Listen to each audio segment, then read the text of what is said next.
અધીરો ને વ્યાકુળ થઈને પામે રે કશું નહીં જીવતું.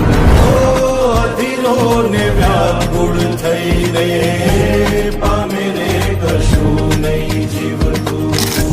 ચાલીને